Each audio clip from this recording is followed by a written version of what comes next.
Hello बेटा, कैसे हैं आप सब लोग। हम लोग डिस्कस कर रहे हैं कंडीशनल प्रोबेबिलिटी को, और कंडीशनल प्रोबेबिलिटी को आगे कंटिन्यू करते हैं। तो प्रॉब्लम हमने यहाँ पर जो ली है वो एक कंडीशनल प्रोबेबिलिटी है, और जो कंडीशनल प्रोबेबिलिटी फाइंड करने के लिए दी गई है वो एक सिंपल प्रॉब्लम में से एक प्रॉब्लम डिस्कस करेंगे। तो यहाँ पर दिया गया है, if A and B are the two events such that the probability of A equal to 1/3, probability of B equal to 1/5, and probability of A union B is equal to 11/30। आपको value निकालनी है, find the probability of A conditional B and probability of B conditional A। तो इसका मतलब ये है कि बेटा जो दो इवेंट दिए गए हैं उन दोनों का जो रिलेशन यहाँ पर हमें फाइंड करने के लिए दिया गया है वो कंडीशनल दिया गया है कि प्रोबेबिलिटी ऑफ ए निकालनी है जो बी कहीं कंडीशन पर डिपेंड है, और सेकंड में प्रोबेबिलिटी ऑफ बी फाइंड करना है जो कंडीशन ऑफ ए की कंडीशन पर डिपेंड है। तो बेटा अगर इसको हम लोग आगे चेक करें तो ये वैल्यू हमारे पास क्या है कि जो गिवन है उसको नोट कर लेते हैं। probability of A equal to 1/3, probability of B equal to 1/5, and probability of A union B equal to 11/30। तो बेटा वैल्यू निकालनी है आपको probability of A conditional B।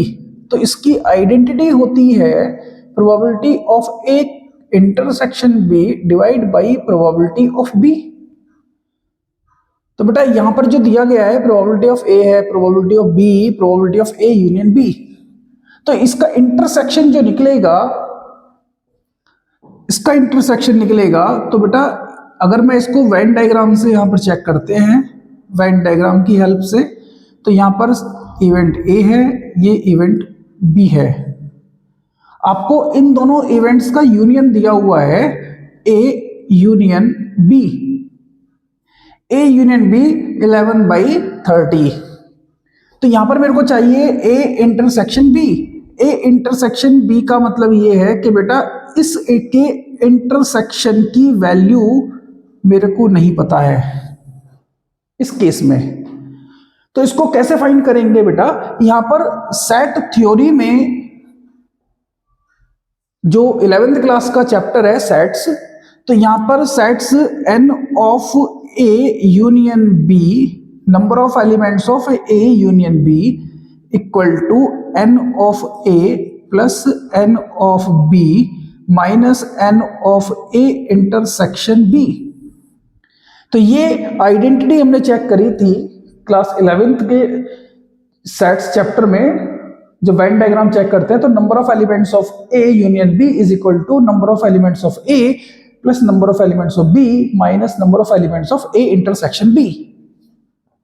और बेटा प्रोबेबिलिटी में भी जब उसको प्रोबेबिलिटी में यूज करते हैं तो probability of A union B equal to probability of A plus probability of B minus probability of A intersection B। तो बेटा इस आइडेंटिटी की हेल्प से हम लोग A इंटरसेक्शन B की वैल्यू फाइंड कर सकते हैं। तो ये जो वैल्यू मेरे को गिवन है ये वैल्यूज पुट कर देते हैं। तो ये वैल्यू दे रखी है 11/30 equal to 1/3 probability of B plus 1/5 and probability of A intersection B तो मेरे को फाइंड करना है बेटा, तो इसकी वैल्यू तो मेरे को निकालनी पड़ेगी। तो इन दोनों को सॉल्व करते हैं तो ये वैल्यू हमारे पास आती है probability of A intersection B equal to 1/3 plus 1/5 minus 11/30। इसका एलसीएम लेते हैं बेटा, एलसीएम इसका 30, ये हो गया 10 प्लस 6 माइनस 11, 16 माइनस 11/30। तो वैल्यू यहां से आती है बेटा 5/30, वैल्यू आती है बेटा 1/6। A इंटरसेक्शन B की वैल्यू जो होगी the probability of A intersection B is equal to 1/6। 1/6 की वैल्यू पुट करते हैं बेटा, तो ये हो जाएगा probability of A intersection B is equal to 1/6 divided by probability of B 1/5। तो इसको चेक करते हैं, तो ये वैल्यू आएगी 1/6 इंटू 5/1 देन 5/6। 5/6 इसकी प्रोबेबिलिटी होगी।